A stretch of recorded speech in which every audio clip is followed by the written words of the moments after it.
Man, Mr. Controversy, did you miss me? We're here live inside the 3 Point Conversion Sports Lounge, the podcast, also on iHeartRadio. Yes, yes. And I got my guy to the right of me, Rue. What up, Rue? What's going on? What's going on, everybody? Hey, man, how you been, bro? How's this week been to you? It's been good. It's been good. Western Conference Finals, Eastern Conference Finals tip off tonight. Hey, you can't ask for more. This we in the thick of it. Yeah, bro. We definitely in the thick of it, man. And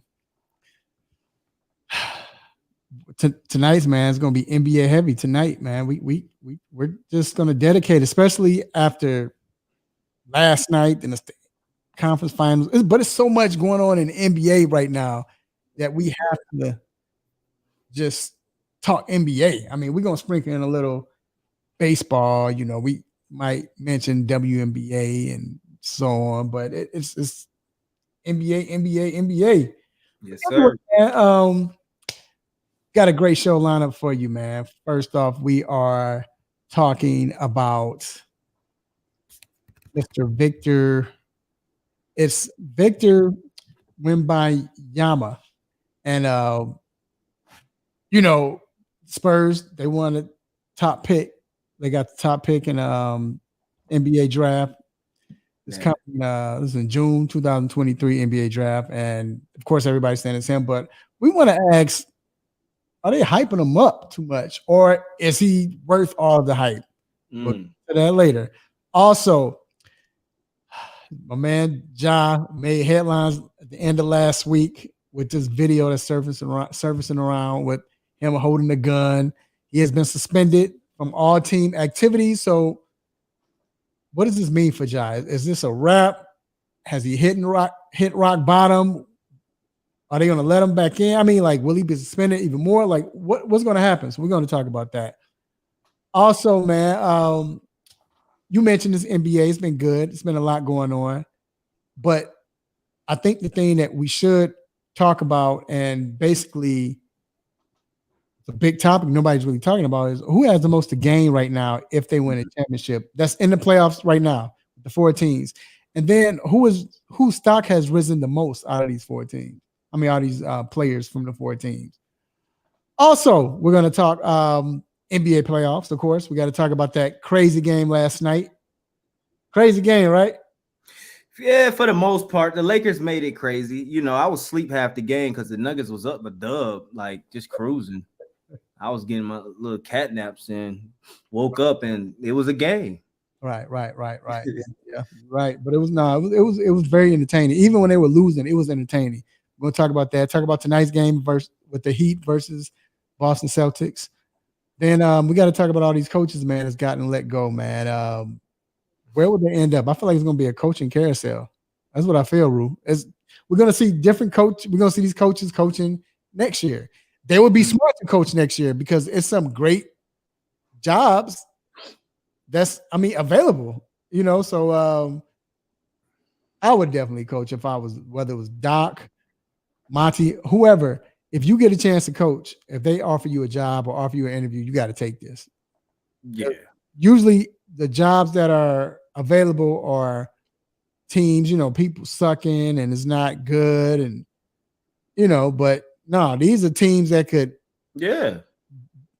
basically play for a championship next year, man. Easily, so then we got to talk Major League Baseball, man. Braves still breaking down.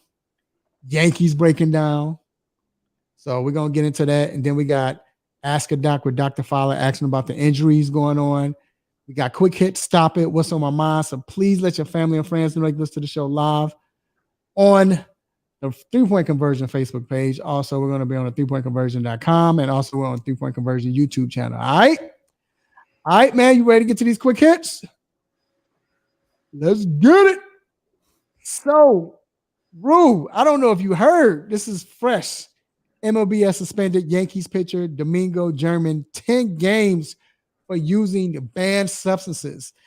This is after umpires found a foreign substance in his after when they was doing a hand check and he got tossed. And Mhm. bro, what's up with the Yankees? Yeah, man. It seems like it's funny because this has been going on, like we know it, but the talk was always with Garrett Cole, another Yankee pitcher. So to see, Domingo go down for it, everybody was saying this about Garrett Cole. But no, it's not good because he's one of their better pitchers in the lineup after Garrett Cole, Nestor Cortez, and you got Domingo Herman. So it is 10 games, so it's 10 starts, but My bad. you know, I was reading Herman. Yeah. My bad. Yeah. I don't know. I just feel like it's only 10 games, but I'm just saying, just with everything that's going on. Because speaking of this, like they're always in the news. yeah. Judge. So the Blue Jays pitcher Jay Jackson said he was tipping off his pitches while facing Aaron Judge, who hit 2 home runs Monday night. Now, Judge looked suspicious because before the pitch, he looked at the dugout, and the way he looked at the dugout, like he was looking for a signal. Even the announcer called him out. It was odd. It was odd.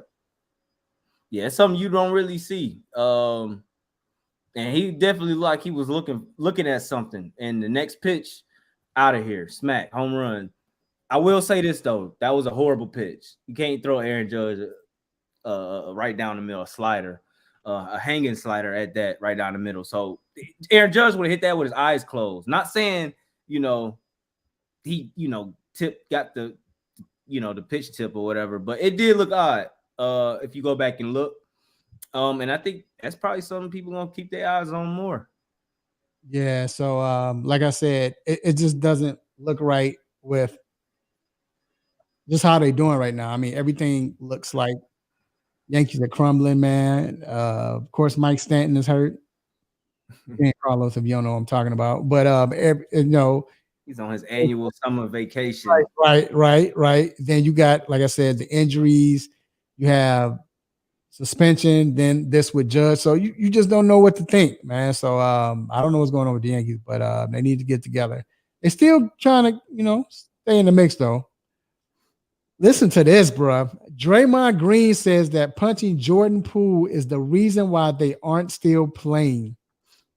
This was during the game last night. Stephen A. Smith has his I don't know what you would call it, but he's like basically doing like how the Manny's would do during the Monday Night Football games. So he's has his little show or spot platform while the game is going on. He had Draymond on there, and Draymond said that punching Jordan is the reason why they aren't still playing. And he said because of that incident, he said that he didn't have a voice in the locker room, and he decided to step back.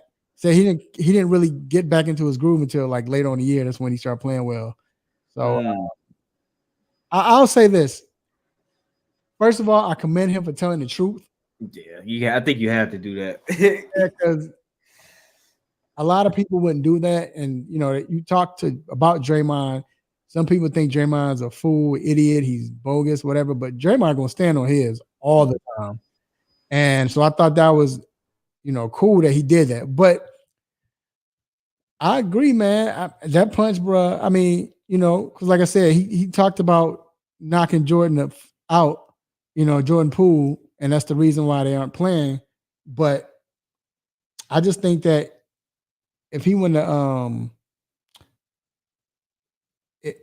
because it wasn't a sucker punch, he saw it, but still, if he went to clobber them in the face, I mean, I think they would be playing, man. I don't think none of this would be going on. I think it caused. I don't know. I think that's too much to say. That was before the season. What about all those road games y'all lost? The road games y'all weren't prepared for. That's what he was saying. The locker room was divided. Yeah. You can't. You don't. I mean, I give that. It definitely is going to divide the locker room because you can look at Jordan Poole interaction with Draymond. On and off the court. It wasn't the same. It wasn't like last year. But Draymond, he took the high road, put it on himself. Yeah, at a Clay and Poole, because that's the real reason y'all lost. Okay, going back to it again. Draymond, they were champs. Golden State. Then all of a sudden they have basically the same team. Right. No, but I'm saying Jordan Poole's play fell off tremendously. Yeah, okay. I see where you're going. But then the chemistry too, just the chemistry period. You had a lot of players that was kind of upset with Draymond. You know what I'm saying? Mm-hmm. Yeah, so hey, you can say it all reverted back to that situation. Yeah, you can say that. Yeah. I will. All right. Moving on. So, Las Vegas Aces coach Becky Hammond was handed a 2-game suspension without pay, and they have been docked a first-round draft pick in 2025. This is after an investigation that took place by the WNBA. Remember that situation that happened with De'Erica Hamby? Remember she said that she felt like they traded her because she was pregnant. Mm-hmm. And then some emails came out, text messages they were saying, like a list, like it was Becky saying some stuff about her. Becky denied everything. They said she was upset at this and she didn't think it was right. She don't like it. She said she's never been a bully or anything like that. And then the Aces backed her up, which was dope.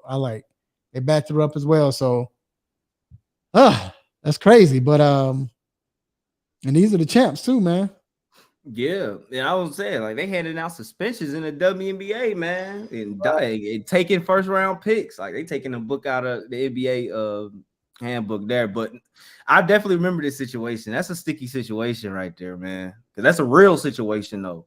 Yep. You know, it's a real situation. So, and then last but not least, ESPN reporter Wojnarowski, he came out and said that this year expect the most trades and the biggest trades in the NBA this offseason because of the collective bargaining. He's saying that because the NBA wanted to put a hard cap in it. They didn't necessarily have the hard cap, but they wanted to have something in place called I think it's a first or second apron, something like that, where basically teams won't get that much money, and now they won't be able to pay 3 superstars. So the league is trying to get it to where they have at least 2 superstars, and that's it. Or at the most 2 superstars, and to spread it out across the league. Do you like this rule? I don't know. I mean, but it's it's going to happen because the money's just going to keep going crazy. I don't know if I like it though.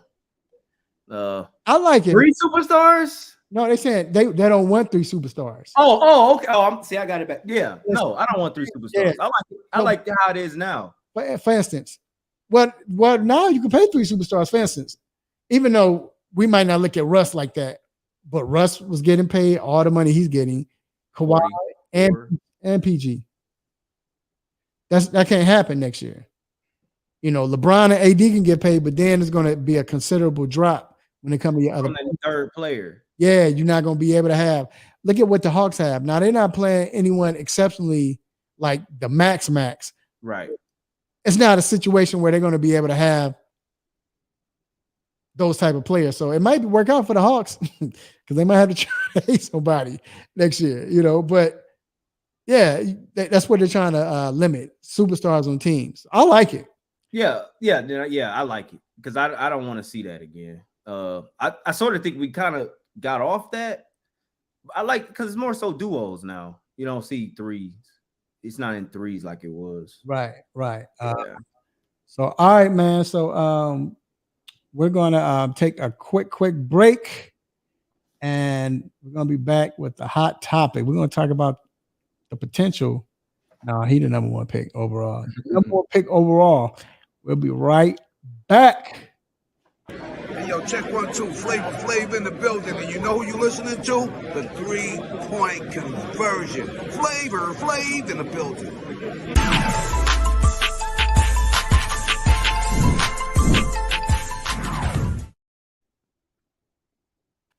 All right, man. So, Rue, San Antonio Spurs, they won the lottery. They were able to get the number 1 pick overall. First, I'm not gonna lie, I thought it was gonna be Charlotte, man. That would have been crazy. I just didn't like how everything was honestly kind of going the way it was supposed to go. I didn't like that, but whatever. I mean, I'm not. Yeah, well, Detroit had something to say about Detroit. Besides Detroit, they try to Detroit mad right now. They ready to fire up in the NBA offices, man. Players mad right now about that, man. A lot of players upset about that.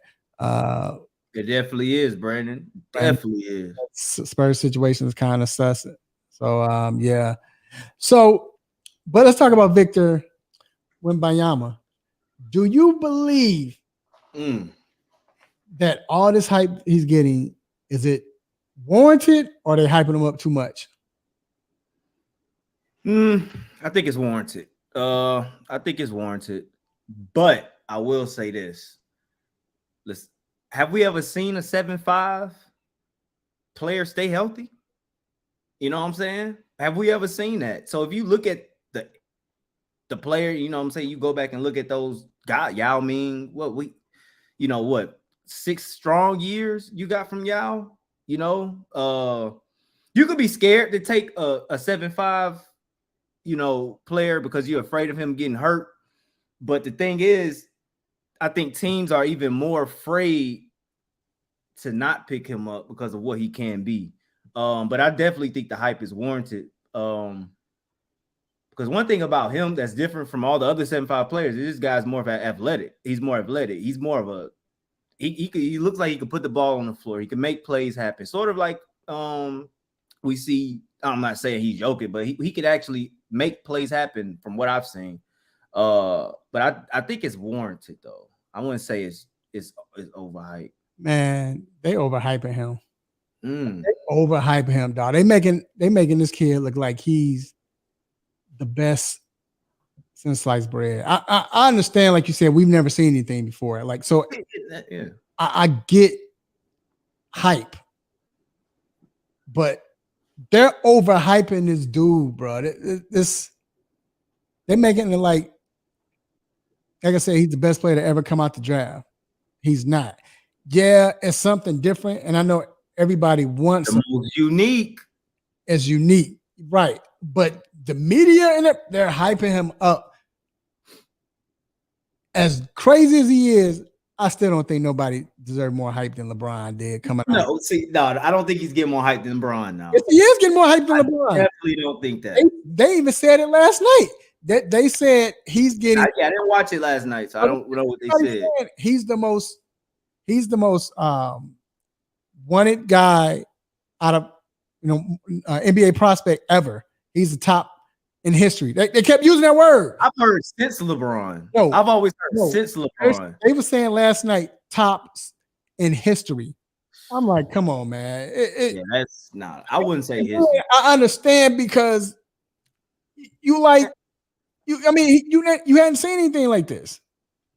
But like, see, Brandon said they were putting him over LeBron. Like, bro, and I'm not even going by what LeBron is now. No, I'm saying when you watch LeBron in high school, then it was like, yeah, this dude is ready for the NBA. Wembanyama look like he's ready for the NBA. It just looked like he's going to be something to deal with, but he don't look like he's ready for the NBA. I will say this: Wembanyama is more protected than Bron if he doesn't pan out. Because just look at the history of the number one bust picks in the last 10 years, starting with Anthony Bennett. So I will say this, Markelle Fultz. If he doesn't pan out, I don't think it'll be damn. It'll be damn, but we've seen other busts come out. I think, but no, the way they're hyping him up, and it's almost setting him up to fail if he don't become anything like that. Like, they're hyping him up to whereas I keep seeing dunking pictures and stuff and Robinson. Because think about it. They hyped up Zion. But Zion was that phenom. They was hyping him up since high school. But Zion wasn't hyped up like LeBron. Right. So they weren't saying that Zion was going to be the greatest ever. LeBron, they was calling him the king. So if LeBron would have came out and he would have been, I hate to say this, it's kind of messed up. if he would have been Carmelo Anthony, Anthony, you know you my dog, but if he would have been Carmelo Anthony, it would have been an epic fail. That's how much they hype him up. Wembanyama, they're making him like, if he don't come out his first 2 years and be great, he's gonna be he's gonna fail. That's how they making it though. Go ahead. No, I was just gonna ask. You don't think it's warranted though? Just because he is the most unique player to come to the draft. Not to be hyped like he's getting. He's the most unique though. He should get hyped, but when you use the words like history and you ain't seen this Joker play in the NBA, like you said, this Joker weigh 135 pounds soaking wet. And then the fact that you think of the player that we seen that was we've seen Porzingis, he hadn't lived up. And they hype him up, but if he turned out to be a Porzingis, he's not going to be good. And Porzingis has been injured and whatever. And Porzingis can play, but look at times he's been injured. If they go ahead and you look back to Ralph Sampson was 7'4", could shoot. Lee hadn't seen anything like that. And he was a beast in college. But you look at the injuries he dealt with. So all I'm saying is the history says anybody 7'4" or taller hasn't played consistently in the NBA without being injured and great like that. That's all I'm saying. I just think it's warranted though. I do think it's warranted hype though. I think this can make it. Hey, what's the dude who went back to the after Portis hit him? Not pull one of them. I think it's warranted though, man. I know you're talking. Just watching him, I think he's embracing it all. Like he don't seem flustered by the hype. He seems ready, like he wants the hype. So do you think he'll live up to the hype? Yeah, I do. Yep. I guess I'm missing it. Am I not looking in the right places? Like I see the hype, but it's not like over. Like I don't know. Yeah, I think he's unique. I think he's deserving of the hype because of who he is. Yeah. But maybe you hadn't watched last night. I didn't watch the lottery last night. Last night they were really pulling on. That's crazy. That's crazy. Put him over LeBron. They kept saying over LeBron. And they kept using the word history. Yeah, that's nuts. Now they might have worded it wrong. Like I don't know what they were trying to say. Because he's the most unique player in draft history. No, they were saying he's top prospect in NBA history. I mean history. They kept saying that. Over LeBron, they kept saying that. Mm-hmm. I think he'll live up to the hype. Yeah, I do. I think he'll live up. Multiple All-Stars in his career. I'm not saying I don't know championship or anything. I ain't saying all that. I think he'll be a star player, though. I mean, but the hype is if you have a Wembanyama, you should win a championship. That's the hype. It was LeBron. If LeBron, again, LeBron would be Carmelo Anthony. Epic fail.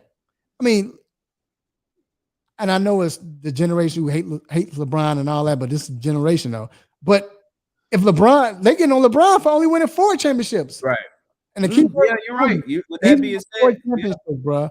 And that's I think he should. Yeah, if Pop's still coaching until the 90, it can happen. As long as Pop's there, I ain't doubting it. So I'm not gonna lie. I think I don't think he will, because like I said, they're overhyping him. But I think he could be great.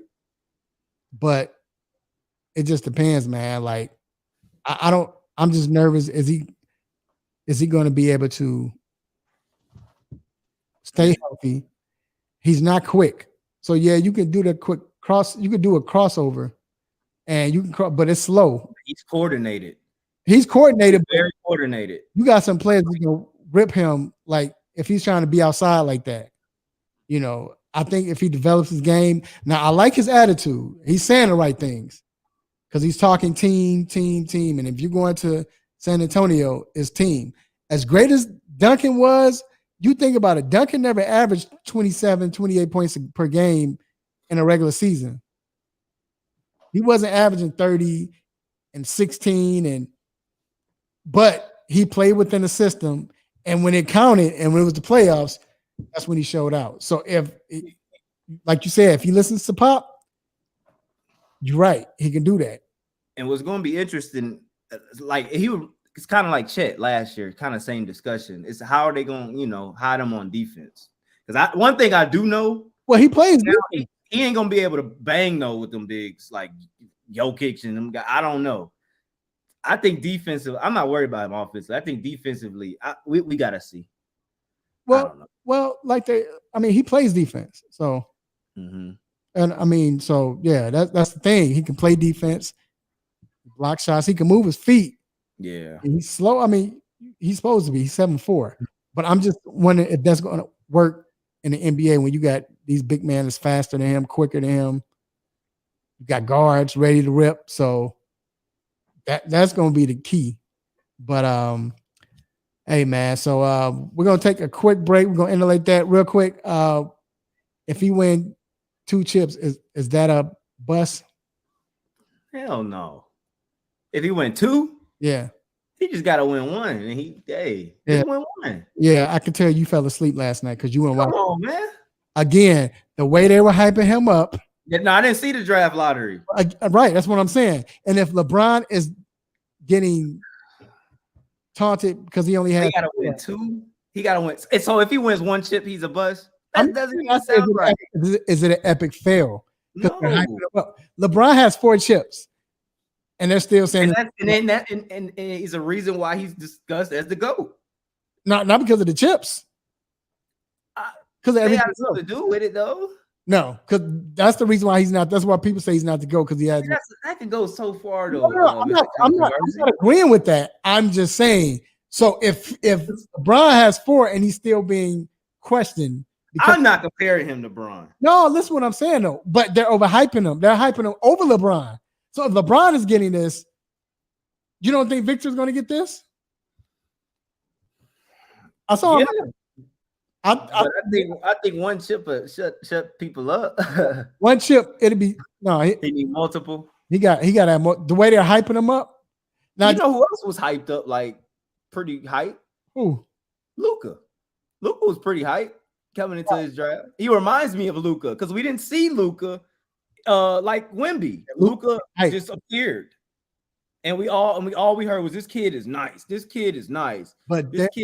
But I think the fact that, like you say, he's a unicorn. We've seen him play. We didn't really see Luka play unless you were dialed in like that. They're showing this kid's basketball games on ESPN.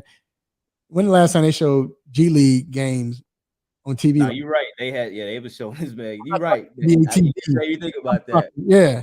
I was getting alerts like Metropolis 92. I'm like, what the hell is that? I watched 4 games of him this year. Like, why am I watching? You ain't had an international. Right. Yeah. So I'm just saying so. But all right, man, we're going to take a quick break, man. We're going to be back to discuss your boy, Ja. Ain't my boy. So we'll be right back. What up, y'all? You know who it is, your boy Kiss. Right now, you checking out the 3-point conversion.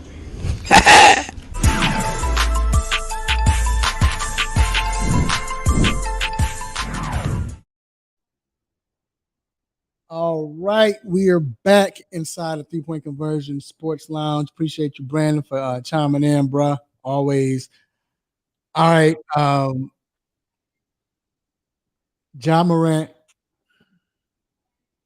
You were under a rock this weekend, I think it came out Friday, I believe. But either or, Ja Morant has been suspended from all team activities for being in a live video showing a gun while team, while team are investigating or is investigating right now, the Memphis Grizzlies. So I want to say that this happened 2 months ago. 2 months ago when he got in trouble for the first time. And the reason why he got in trouble, not just because he had a gun, but just for the simple fact that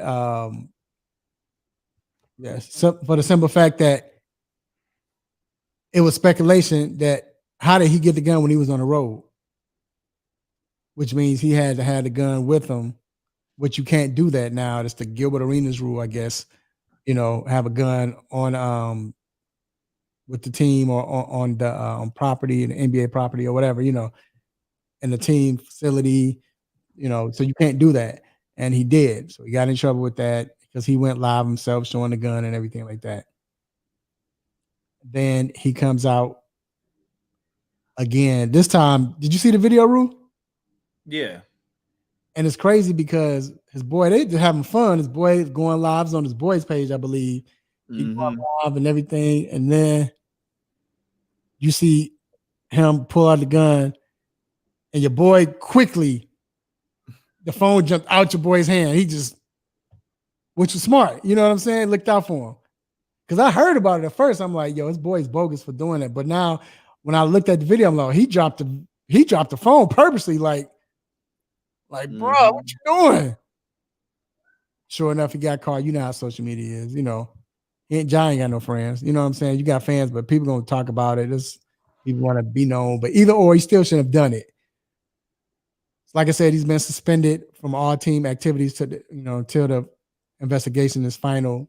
Ja came out and he said, "Hey, I apologize." He said, stick with me. Basically said, stick with me. I'm still learning. First of all, do you think this is a problem with him? Or where does the problem lie with Ja with all of this? Maturity. It's maturity, I think. But I also think it's deeper. I don't know him personally, but it seems like when Ja get lit, he, he makes the wrong decisions. Just go back to the club incident, the first incident. They were in the club, so he's drinking. It just seems like when he gets alcohol in him, he makes very poor decisions. This incident, there's also another video. I don't know if you saw it. Before the video was shot, he was dancing on top of the car. Looked like he was lit. I don't know if you saw that video. He was wearing the same thing with his same dude, same homeboy. So I think I'm not mad at that though. I mean, but I think it happens when he's lit, bro. And I don't know if he's making it right. I don't know if he has a drinking problem we don't know that. We don't know, but I think that might be an issue. I can say this. It's time for the people around him, starting with his dad, starting with T. You there every game, bro. You smiling, you watching your son hoop, but all that could be gone by his dumb decisions, bro. Like, you have to get a hold of your son. I know he's 23. He's a grown man. I know. How? I mean, I feel like it's hard to say. Words of wisdom, the people you around, the company you keeping, son. I feel like Ja has a bunch of yes men. That's not only for T Morant, his teammates. When does your teammates step up and get in your ear? Like, bro, you messing up, bro, and you're bringing us down with you. So, Rue, let me say this. So, I agree with everything you're saying, but here's the thing.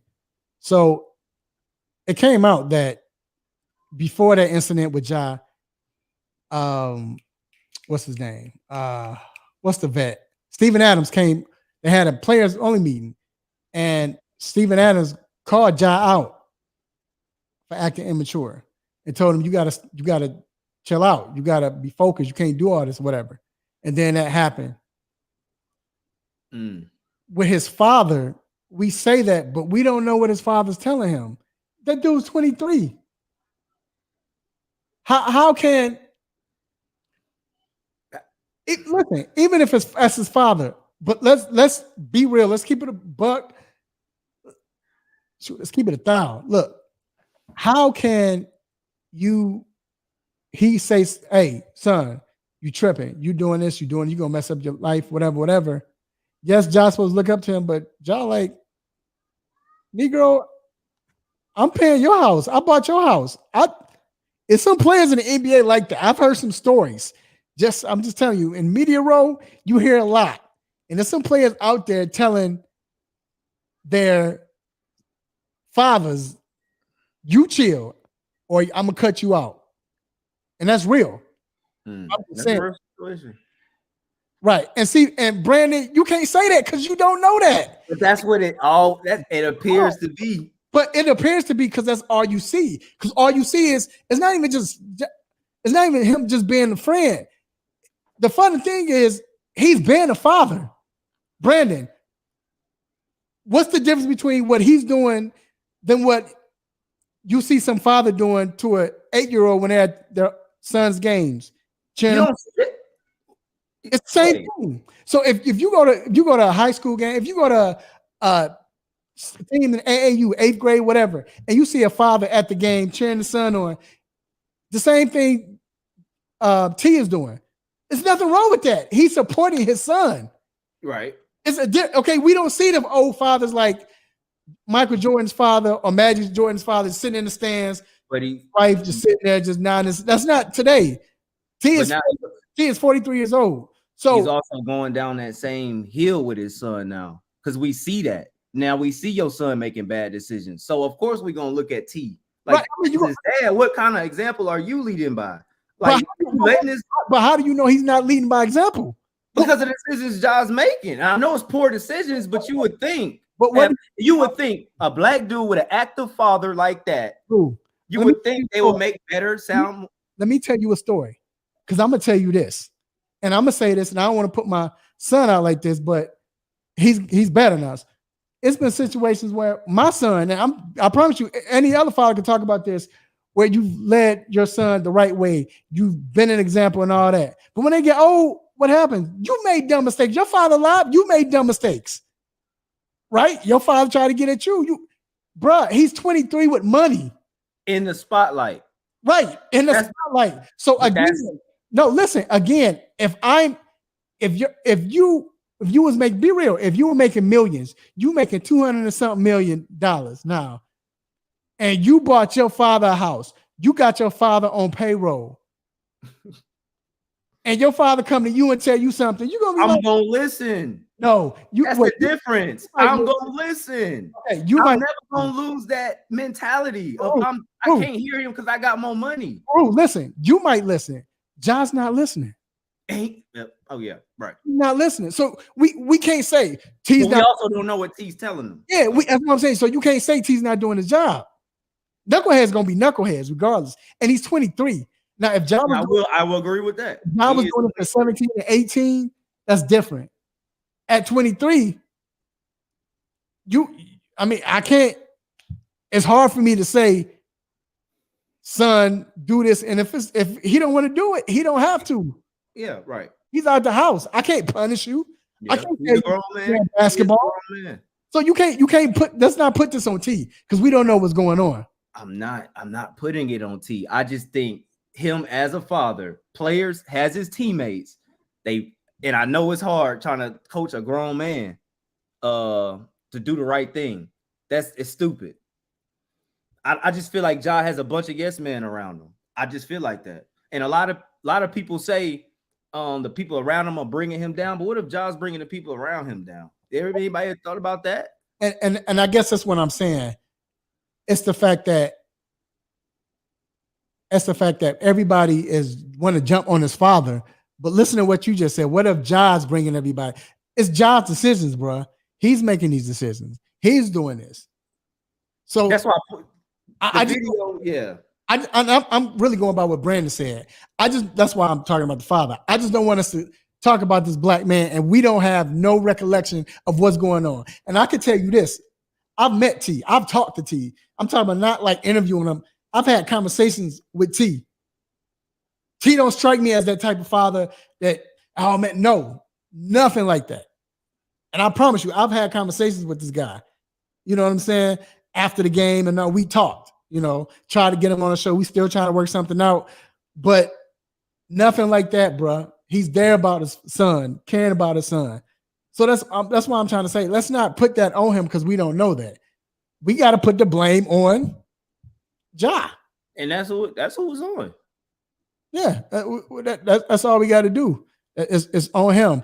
So let me ask you this, though, since we're talking about Ja. What do you think should happen? Because again, now let's say this. I don't know what he has as far as restrictions from Memphis, but he hadn't crossed any lines with the NBA rules.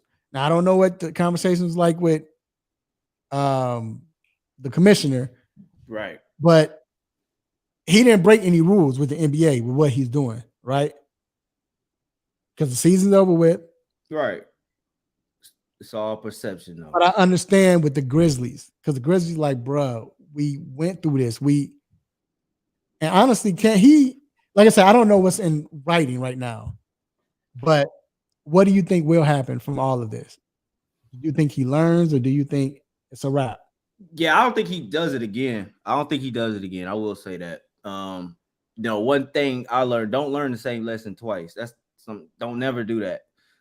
He had to learn it twice. He had to learn the same lesson twice, and unfortunately, this time it's gonna come with a harsher punishment because it's all perception. And like you said, we don't know what him and the commissioner said. They could could have thought they had an understanding, and Ja does it again because commissioner said he saw the video and he was very disappointed when he saw it on Saturday. It was Saturday, yeah. Yeah, I think it's 25. I think you're gonna give him 25 games. You're gonna give him 25. I think the NBA or Memphis could. How can the NBA give him 25 though? Because he hadn't breaking the rules. No, that's what I'm saying. Or Memphis. It's gonna come down on Memphis might. Yeah, I think Memphis will. But I don't think the NBA. Because like you said, it's nothing they can. He hadn't broken a rule. But I don't know, man. It's messed up because, bro, you were the face. They were making you the face of the NBA. They were trying to make you the face of the NBA. You had it, but you know what? I won't lie. I'll say this, and then we can lead the topic. I felt like this is where I felt like, all right, he kind of going too far. And I said something on the show about it. Remember when in the playoffs against were they playing the Warriors? And Bane he passed it to Bane, and Bane shot the 3-pointer, and Josh started doing the gritty before the ball went into the goal. I know about that. I know the celebration, but I just thought something was wrong with that. I mean, we've been seeing things and it's been building up. With the dancing, I think their confidence turned to a little cocky and they just got carried. But Josh's behavior down. He was the biggest distraction. They were, So it is unfortunate because, like you said, they were trying to get Ja to make Ja the face. I think that's over with. Well, I don't know if y'all can hear me, but yeah, you good. Okay, so I'll just say this. I'll leave it like this. We're gonna take a quick break. We all hope he gets well, and we're praying for him. So that's all I can say, man. He's 23. He'll learn from him. We all do stupid stuff at 23. Right. Now with 200 million on the line, I'd have been the best cat ever. I would have had. I won't sneeze wrong. But we you know what? We got to go, man. But we say that. I just don't know. Like I said, if I had money like that, I was on top of the world. I was young. I know I was cocky when I had my first chain or something. When I had Jordans on, like when I was, you was cocky. So I got money. What? I don't know. And I was raised by my father and my mom. So, but you're not grabbing that gun, no. I'm not doing that. But all right, man. We're gonna take a quick break. Yo. We'll be right back. NBA dumb boy. Yeah, man. That's what they call it. What's up, family? I'm Real Mike Rob. Make sure you tuning in to the 3-Point Conversion Radio. They got all of it, and they keep it funky. Let's get it.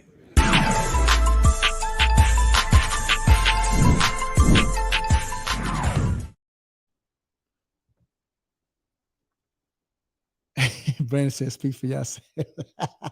I hear you, Brandon. But all right, man. So NBA playoffs going on right now.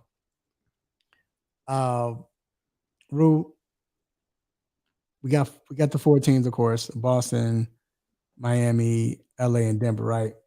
Superstars on each team. We got Jimmy's turning to win the playoffs. He's a superstar. Jimmy Butler. You got Jason Tatum. You got Jaylen Brown. You have he's evolving to a superstar. He's gonna get there if and when he leaves. He's gonna get there before his career is ended. I know.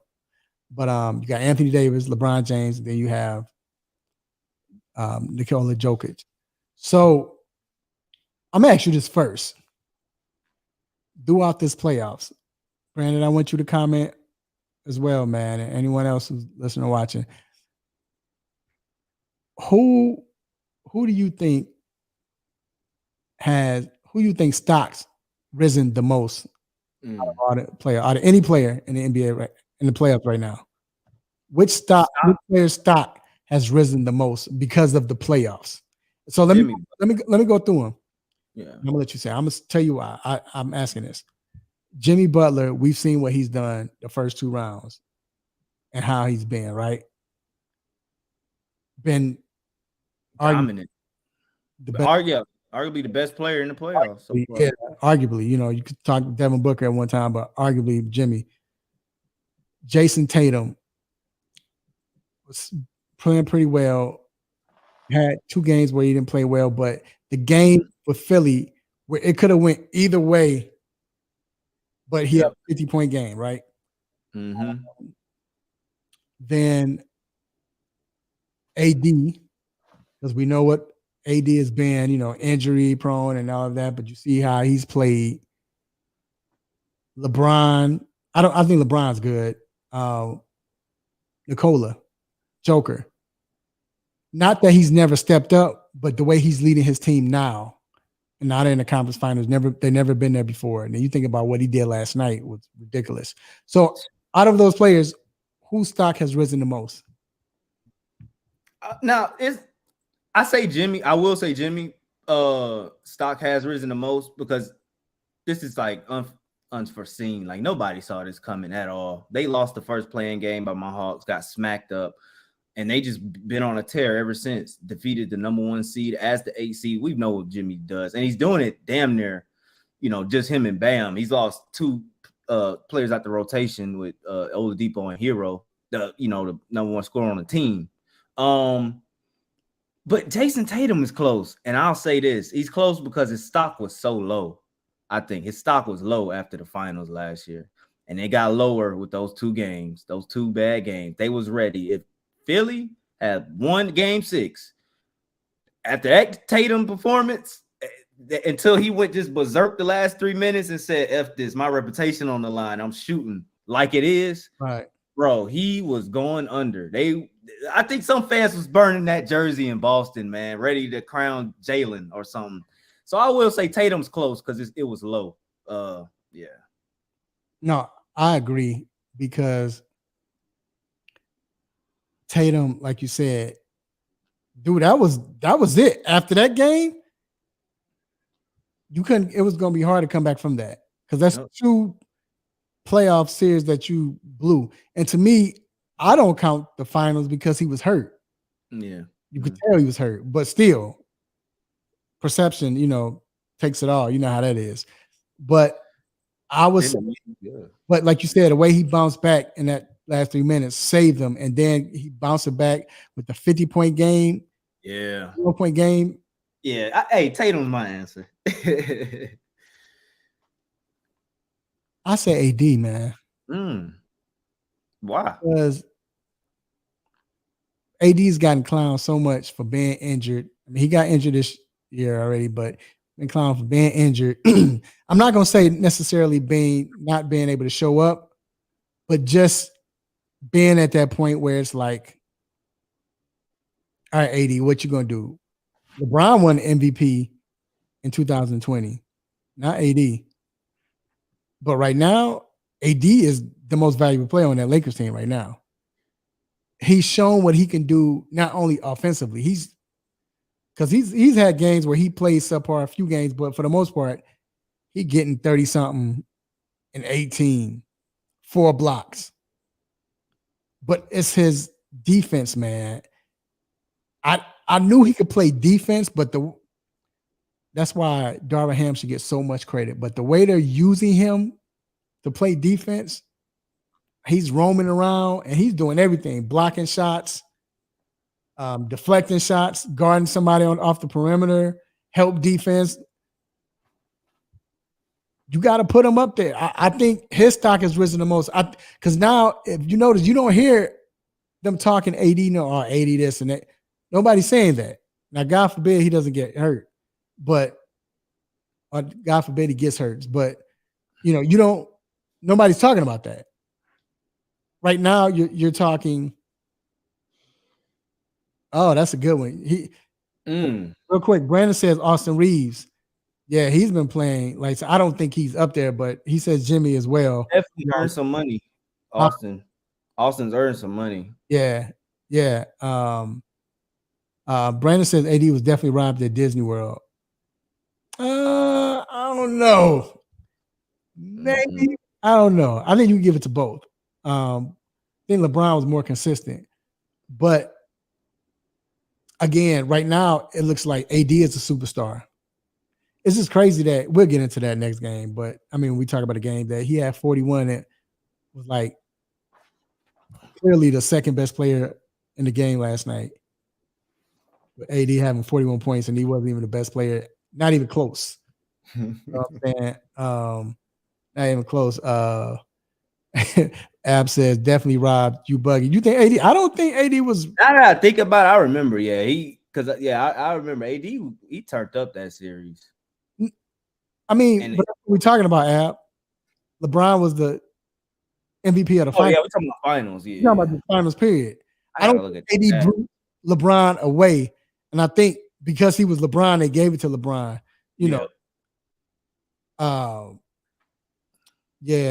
So I just don't. I don't think I'm saying I don't think he was a MVP, but like he said, like Ab saying 41, 10, and 3 steals, 2 blocks. Yeah, you got to put him up there. So then I'll ask this question: who has the most to gain of winning the championship? Jimmy, LeBron. You can say AD. I don't particularly think AD would have more to gain than those players, but Tatum, a Joker. Who'd you say? Oh, that's a tough question. It's tough. I want to say Bron, but it's not. Unfortunately, it's not. You would think it would be winning another ring, gets closer to Jordan. You would think, you know what I'm saying, that conversation, you would think it. I think 2 more, though. I think 2 more for Bron. But it does get him closer on the mountaintop. Jimmy won one, man. He's already Hall of Fame. But I think some people, I don't know if some people will argue that, but with a championship, come on. I'm flat out. It's flat out. Okay. And it's gonna be one of the most, craziest runs we've seen. Because they're the 8 seed. From an 8 seed. Have we ever seen an 8 seed win? No. So wait. No. Let me just get to my answer. I think it's Tatum again. My answer is Tatum. Because with Tatum, I feel like I look at him as the leader of the young era, the leader of the new crew. And when I say new crew, I'm talking Trey, I'm talking Luka, I'm talking Donovan Mitchell, Booker's on the outside. He's a little older. I'm talking Jaylen Brown, I'm talking Tatum, I'm talking all those guys. Luka. Mm-hmm. And Tatum will have one over all those guys. And I feel like Ja Morant's in that too. And I feel like he already stands out to me, but with that championship, it's going into the future. He's always going to be one up. And I think that automatically puts him into at 25 years old, 26 years, I think that puts him to a category. And he doesn't have an MVP yet. Out of this world. Doing it for Boston, I just think it's legendary, man. This is such a tough answer, man. It's a tough question. I'll go with Tatum. I'll say. I think I know where you're going. Probably gonna be LeBron, man. But you know what? I'll take that back because if I say LeBron, I'm going off LeBron only because you're looking at getting closer to Jordan, but he would still have to win another one. Who says he will win? Right.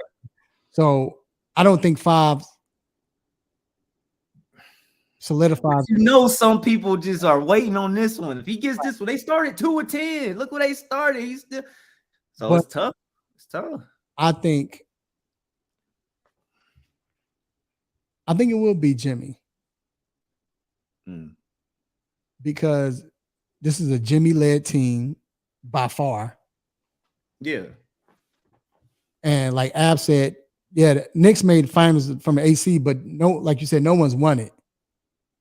Look at the road too. Look at the road. Somebody else. Who else went as an AC though? Somebody else went as an AC too, I believe. Let us know, chat. But look at the road Jimmy would have had to face to get to win it. That's what I'm saying. But if he gets there and he's won it as an 8 seed, beating the number 1 seed, beating Boston. Yeah, that would definitely, like you said, it would definitely put him as the number 1. I mean, as a Hall of Famer for sure. For sure. Yeah. But listen to this though. If Joker got it, that's what I thought you were going with. The thing with I say Jimmy, but if Joker got it, now you solidify him because he don't need 5 or 6, but you solidify him as now one of the top big man has ever played because you got players like Ewing who hasn't won one. Who's another big man? I think David Robinson got 2. Yeah, David got 2. Yeah. David got 2 on the strength of. I mean, Dwight was one that never got one. I'm trying to think of all-time greats though. Right. I have said Johnson won the Super Bowl losers, right? But I think if Joker wins one, it'll just solidify him. The 2 MVPs. 2 MVPs as a great. And then it will put him in that, hey, I didn't win an MVP this year, which I should have, but now you know what I'm saying? So, and then it might lead to other ones, but I still think Jimmy, because like you said, Jimmy's on the fringe of Hall of Fame or not. You might have some people say, I don't know. Yeah, he wins, he's first ballot Hall of Fame. For sure. It was Jimmy top 75? No. Nope. Think he'll be put in top 75? You mean top 100? Well, you think top 100. If he get a championship? Yeah. Of course. Yeah. I mean, bruh, from the 8 seed and you see what he's doing? Yeah. Because do you think he's top 100 without one? Nah. I don't know. That's tough. Yeah. Because you got a lot of folks. Yeah, coming up. Yeah. We're talking 25 years from, we're talking 20 in 23 years. Right. Basically. Right. But Well, so we're going to take another break, man. And we're going to be back. Well, you got to stop it, right? Yeah. We give a stop it. So we'll be, Ab's probably going to be mad at me for this topic, but we're going to take a quick break. Don't be mad at me, y'all. All right. We'll be right back. What's going on? Pastor Tan here, and you're listening to the 3-Point Conversion.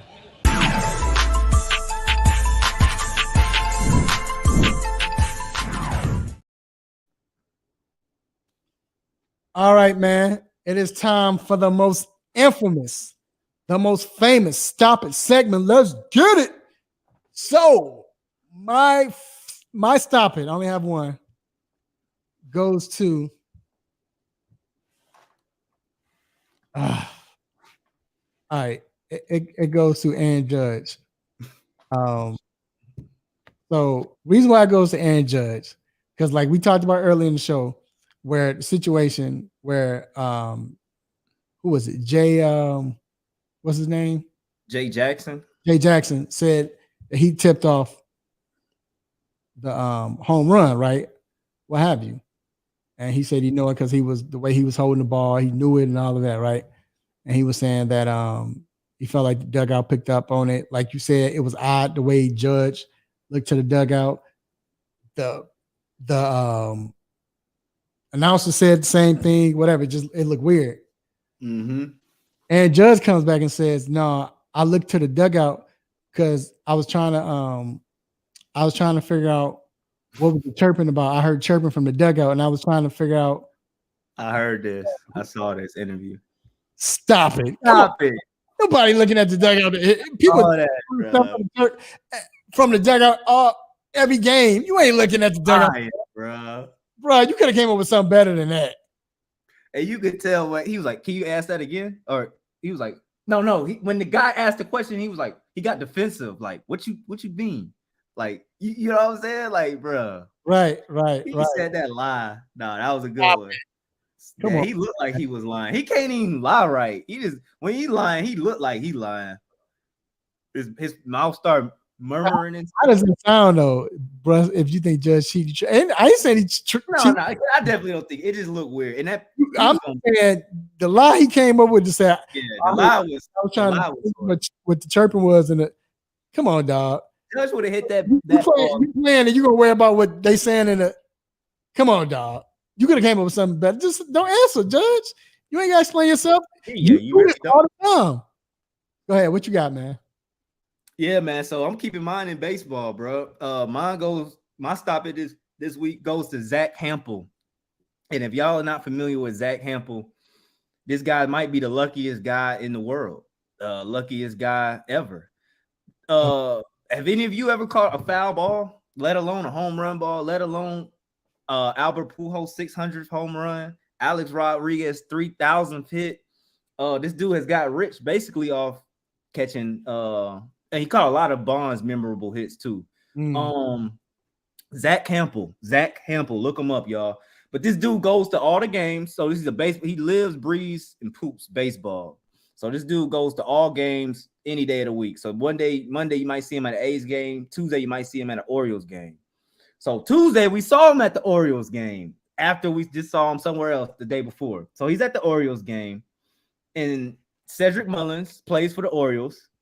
So it's this kid named AJ, and it's been this thing the Baltimore community had. And AJ, he's a sick kid. I don't want to say he has cancer because I don't know what it is, but he's handicapped and he has disabilities.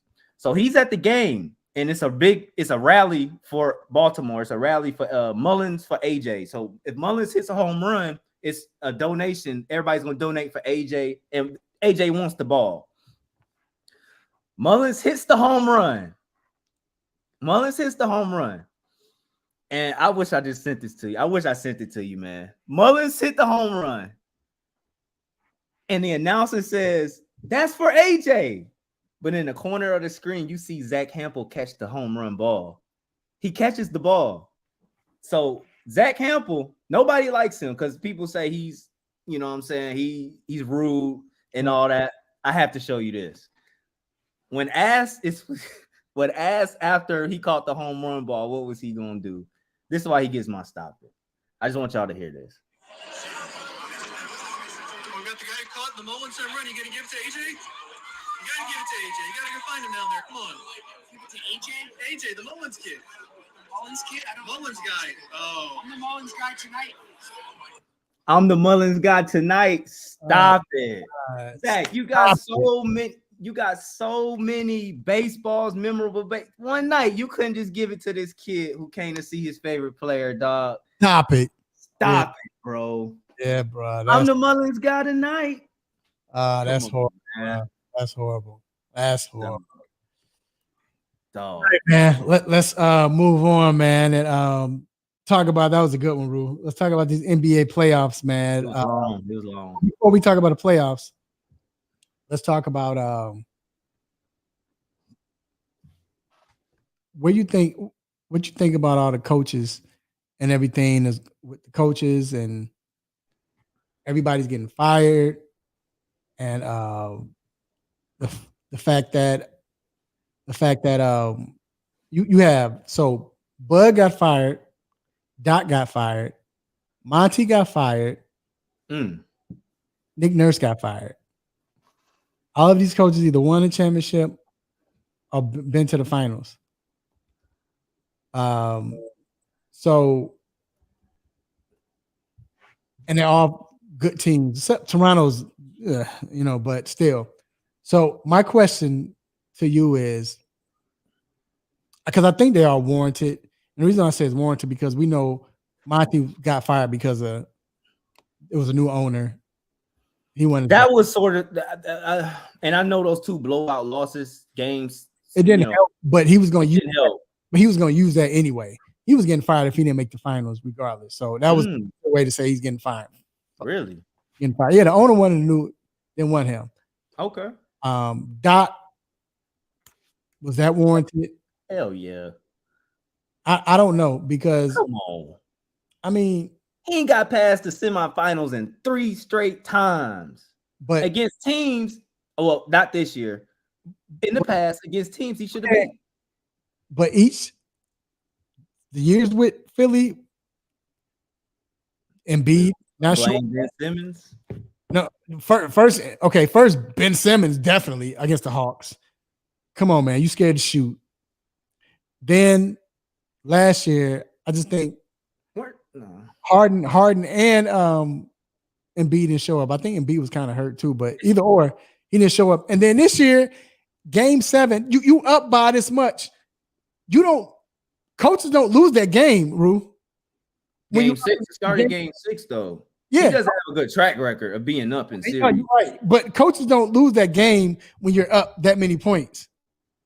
You saw him Game 7, and then Game 7. What you expect when your player's not showing up to play? When your star player's not showing up to play? That happens a whole lot with Doc Rivers. A whole lot with people not coming to play. He said the same thing about the Clippers. He said that Clippers team he said the Clippers team with because JJ Redick just called him out on it on his podcast. He said the Clippers team quit, or he said that was a players thing. Who said that? So Doc said that about the Clippers, 21 of those teams. He's like, that was the players. He said something about blaming it on the players. And then JJ asked him, like, Doc, is it the players again? It just so happens to be the players again, huh?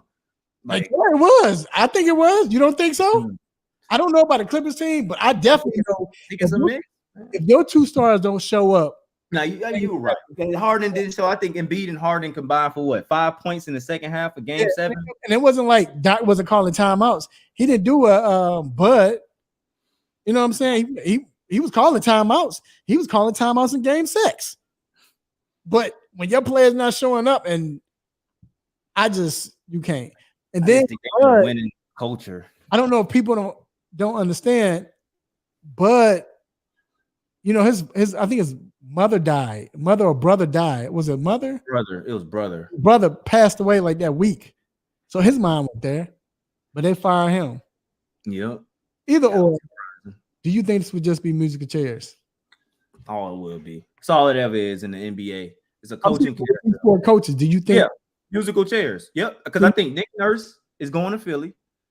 I definitely think Nick Nurse is going to Philly. Monty's probably gonna get picked up by Milwaukee. I think Bud should go to Philly. Why?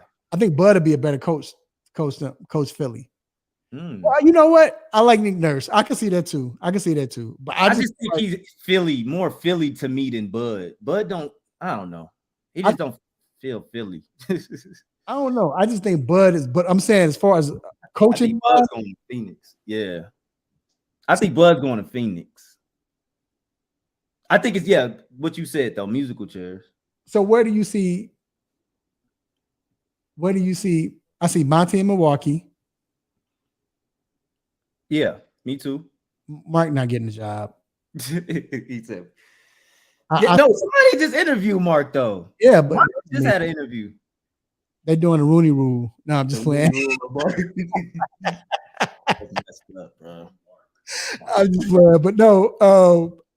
I see Monty and I can see Monty in Philly too. Monty and Philly get that team straight too, but I see Monty in Milwaukee. Me too. If Nick Nurse went to Milwaukee, that'd be good. But I see Monty in Milwaukee. I see. I think Doc could take. Doc could take anything. But I see Doc. I could see Doc in Phoenix. If Doc was in Milwaukee, I could see Doc maybe take team You said Doc where? in Milwaukee. What about Toronto? What about Toronto? Mr. Controversy? Because that's the one open. And that's a sneaky team. I always like their team. I think they had a talented team this year. They just didn't get up for Nurse. So let me say my thing about Doc. Brandon says you need to take a seat real quick. Then we'll get to I'm gonna say my thing. Up. I understand it, bro, and I get it because the track record is not good at all. But lost 10 game sevens. But besides Boston, we can go back to Orlando, Mr. Controversy. Nobody in Orlando. They smoked the lead to the Pistons 3-1 with Tracy. He wasn't. Yeah, but he was the coach of that team. But do you know who he had on that team? I know that. All right, but still, he was up 3-1. The team Atlanta wasn't even supposed to win a game. You're right. You weren't supposed to win a game, but they won 3 and couldn't find a way to win one more. That's the Pistons, though. Pistons win of the year. Pistons end up winning the championship. The next year, that was the year before. 03. Okay. It was 03. Spurs beat them. Yeah. Okay. Right. So, all right, but mention Orlando, but then let's look at, and this is I'm making a case for Doc speech. Then, it's not gonna work. But then you look at Phoenix, bro. Which one of his superstars was healthy in any playoffs? You talking about Clippers? Yeah. With Kawhi, or all of the Clippers? Yeah, I'm talking about with Chris Paul and Blake. Which of his superstars was healthy doing that? The controversy. He was blowing leads. He had 3-2 leads with the Clippers multiple times. Even let's go 3-1 when Jokic came and hawked them down. He had the Nuggets up 3-1 2 years ago. Lost the series. All right, and a lot of 3-2 leads with the Clippers team. And who was on that team? And which is I don't like to give this guy blame, but y'all like in the bubble.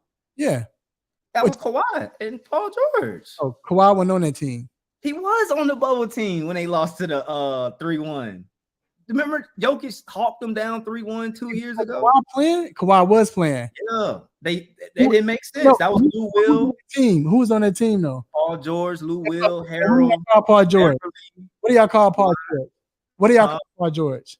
No, they call Paul George Pandemic P because of Doc Rivers. No. Because of Doc Rivers. Oh, he was pandemic. No, he wasn't Pandemic P in OKC. Yes, he was. That's right. You're right. No, you're right. Because he said I'm playoff P, but he didn't perform that year. Right. He didn't perform the 2 years at OKC. That's where he got that from. And then Dame hit the shot on him. And then in LA, he didn't perform there. He got them to the Western Conference Finals though. Lou did. Ty Lue did the next year. Yeah, he bounced back the next year. That was my favorite. Like I was rooting for. I like P. I don't call him Pandemic P, but I'm just saying. But then you go to who they play last year. I mean, this year he got Embiid. The Hawks beat him. Embiid, Ben Simmons. The Hawks 3-2. Yeah, but he got Embiid, Ben Simmons, and James Harden.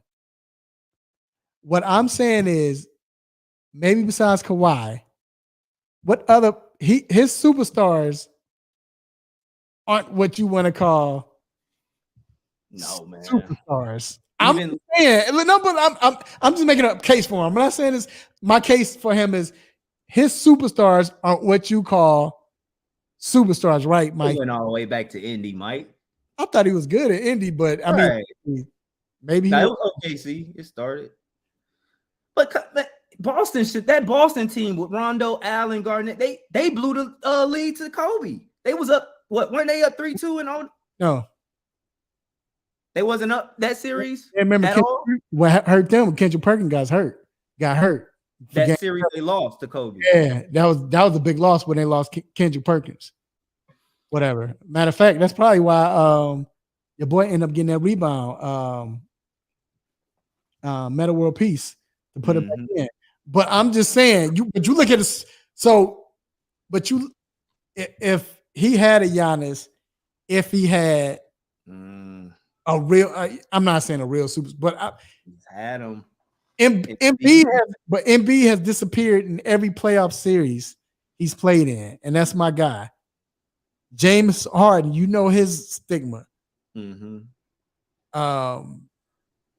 I'm just saying. Okay, enough about Doc though. I tried Doc. Enough about Doc. Let's get to these games, man. He tried. Real quick, let's talk about this Lakers series. Let me give my piece on it first. Lakers, Boston. I think that I definitely remember that. Mike, definitely remember that. But the Lakers Boston series, Lakers Denver series. What we learned is Darvin Ham is one heck of a coach. Now, Brew, give me credit. I said this in the beginning of the season. We have to give Darvin Ham the whole season for him to adjust to his players and for them to adjust to him. But not only that, the trade, so then he had to readjust and change up his format. But what we saw last night lets you know why they're in the position they're in now. That switch he made at the end of the first half when he started putting Hachimura on Joker. And I think he noticed something then, like, okay, this might work. Because it was kind of looking good. He put Hachi in, and Hachimura was scoring, and he put him on Joker a little bit, and it looked like it worked. And then he brought him back late in the second half, in his regular rotation. That changed the game because now you freed up Anthony Davis, like we talked about. One thing I love about the Lakers, I think I said this last show, is the fact that you're right, Mike. They're not gonna shoot up 50% from the 3-point line next game. They're not. I don't think they was like out. Right. But what I think, Rue, this is what I think, Rue. I think the fact that, this is what I love about the Lakers. They don't dictate to whoever they're playing to. Golden State, that's why Golden State wins, because the team, whoever they're playing against, dictates to Golden State. They try to shoot threes. They try to match them with threes. Lakers play their game. Even last night, being down the way they were down, they stuck with what they do best. And it started opening shots up. So I think we're about to see a great series, man, because now we're about to see adjustment. I think the playoffs have started, or the series has started, because now they made the adjustment. Now we got to see how Denver's going to counter, because they're going to make an adjustment. Mike Malone is very smart. I just can't wait. I love this series right now. And that guy Joker, he's insane, bro. Unstoppable. He's insane, bro. Mm-hmm. Insane. Your thoughts on this series? Yeah. Coming into the series, the thing I thought was working against the Lakers was the schedule. Playing every other day now, in altitude. Agree. Mike, go ahead. I think, so, and I always say that if the Lakers don't get one of these two, I'm sorry, man. I just don't see them hanging around in the series going down 2-0. And I know Nuggets went up 2-0, and Suns came back 2-2, all cool and dandy. But with this schedule, if the Lakers lose tomorrow, the series is over. Sorry. And I know it's only 2. Yeah, the series is over if the Lakers lose tomorrow. Wow. And it's not a must win, but it's a must win, if you feel me. Why do you feel that, though? You can't go down 2-0 to that Nuggets team, who's the best home team in the NBA over the course of 2 seasons. Like, I don't think the Lakers can go down to it, because I don't think the Nuggets lose 2 games in a row in this series. I'm sorry. I just don't. But you act like Denver's a great road team. They're not a great road team. I mean, they're pretty good, but they're not and Lakers are a good home team. So I don't think the Lakers have lost at home this postseason yet. So that's why I don't count that. And Lakers have won on the road. I just think the Nuggets are very polished. They're one of the best teams in the playoffs so far. I just don't see them going to LA and losing 2 in a row. I do not see that happening, but I do see them winning 2 in a row at home. So yeah, I'm right with Brandon. I think Denver in 5. If it's not a must win for the Lakers tomorrow, but they must win. So you know what? I think Denver, it might be a must win for Denver tomorrow. Not, like you said, it's not a must win. You don't put it that way. It's not a must win, but they must win You don't want to give them any because right now, if Denver comes in and Denver wins, Laker wins tomorrow, what it shows is they still just no. What it shows is what they did last night in the second half worked, and now Denver's in trouble. You have to find something to and they did because Lakers almost won that game. So I agree, Mike. He's the X factor. He is an X factor. And that's my thing. D'Lo didn't play well either. And those players will play great at home. Him and Schroeder and all of that. But I'm just saying it validates what Lakers are doing, what Lakers did last night. If the Lakers come back and win game 2, which means now Denver's in trouble. How are you gonna beat that? What you gonna do to combat that? How? And I don't think they can do it. I think if you lose, then Denver's is the one is the team that's having a problem now. What are they going to do? So game 2 is this is serious. And honestly, even if Lakers win, I just feel like this series is going 7. The series is going 7. It's going to be a good series. Both of them got superstars. Both of them play well. The teams play well with each other. You have players off the bench that can play well. I think Denver has more players off the bench and whatever. But for the most part, Lakers, the defense and all, and it showed that they're a great defensive team the way they bounced back in the second half. Now this Miami series, the score right now with the Miami series, I'm gonna let you know, Ru, because I haven't been paying attention. So the score right now, they don't start till 8:30. Okay, so I don't know. I thought that game started at 8. The keys to that game to you, I'll give you 2 minutes. What's the keys? We got Boston and Philly. Boston just be you. I think Boston just needs to beat them and they'll win. This could be a sweep, Mr. Controversy. So what's be them? Because so far we've seen them play well one time and then they don't. Yeah. That's right. Because I don't feel like they were themselves last series. Yeah, you can't do this against Miami. You're right. Because they weren't themselves last series. They did. It was like that. It was like that with Atlanta, though. They played with Atlanta. Right. How did I miss this? Yeah, right. I think they got to win at home, man. You got to win at home. That's something Boston's been struggling to, like, even the game they won, 7. That was a close one, and the crowd was out of it the first half because Philly took a big lead. I just think be the Celtics that we, what I'm saying? It's not many keys, man, because I'm not saying they like this series here is not really just still y'all, man. Y'all be all right. But here's what I have to say. Retain Jimmy Butler. Right. It's gonna be hard. I don't think they have anybody who retains Jimmy. You think they put Smart? I don't know.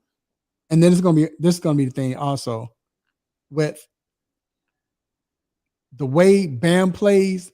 I don't know if Horford will be that much of a factor defensively because Bam is much quicker. They got Time Lord down there, but he's much quicker than Horford. He's more. Than Embiid. He's more active than Embiid. He's taking Horford out to play because he's setting the screens. He's passing the ball. He's bringing the ball up. Horford could be unplayable. So, yeah, this series. But I had to play Grant more. But Vincent has to be the factor in this series. Mark and Robinson, they have to come in and hit threes because Boston gonna hit their threes. But so those 2 players have to show up. But and real quick prediction before we go to break. I just saw a first play. Miami took Horford off a screen and put him on. Now he's guarding Jimmy, and so they're using Horford first, and they score. So out the gate, they already going to Horford. I'm with you, Mike. So prediction. Sweet. Celtics in 4. Celtics sweet. Ooh. Bro, so you realize it's the third time they've met up. I've been wrong about Miami Heat. You realize it's the third time they met up in 4 years, right? Yeah, and it's a revenge series too. That's the thing about it. This is a revenge series for the Celtics. For the Celtics, they remember the Heat not getting to the finals in 2020 over them. And same way last year with Miami. Boston they beat Miami to get in the finals last year.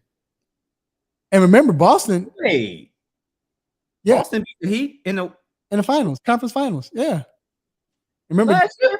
Remember the game 7 where Jimmy took the 3-point shot at the end? Oh man, where am I at? And Jimmy was hurt in game. Jimmy got to the conference finals last year. Yeah, but I'm cold, man. But either or, that was the conference finals. I have Celtics in 7. I want Miami to win. I'm going for Miami though, but I have Celtics in 7. So all right, y'all, we're going to take a quick break. We're going to ask Dr. Fowler about the series about Tyler Hero and his thoughts on this game or the series, whatever. And stay tuned. We're going to take a quick break, and we will be right back. Have a sports injury? Need to see an orthopedic doctor? Ortho Atlanta is one of Metro Atlanta's largest orthopedic and sports medicine practices, providing orthopedic and sports medicine care for the whole family. With 37 physicians and 14 offices, the practice provides the highest level of care for injury of muscles, joints, bones, and spine. Ortho Atlanta offers convenient access to a full range of musculoskeletal surgeons and specialists. Ortho Atlanta also offers on-site physical therapy, pain management care, MRI imaging, and workers' compensation care. The Ortho Atlanta surgery centers in Austell and Fayetteville provide cost-effective, same-day surgical procedures in an accredited outpatient center. Hip, knee, shoulder, back pain? Ortho Atlanta has you covered with specialists in all areas. Same-day appointments, orthopedic care for the whole family. Ortho Atlanta, Atlanta's choice for orthopedic and sports medicine care. Learn more at www.orthoatlanta.com.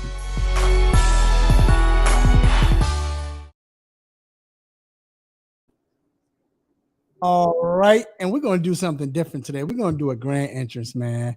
We're going to bring in none other than our cousin, Dr. Donnie Fowler III from orthopedic for Ortho Atlanta.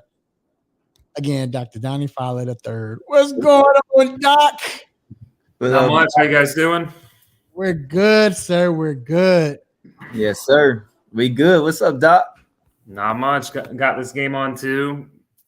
Looking at my boy Tatum. I'm about to go off again, probably. So we'll see. Oh, so we know who Doc's rooting for. But Doc, so speaking of the series, and maybe beyond the series, let's just say Miami does make it past Boston.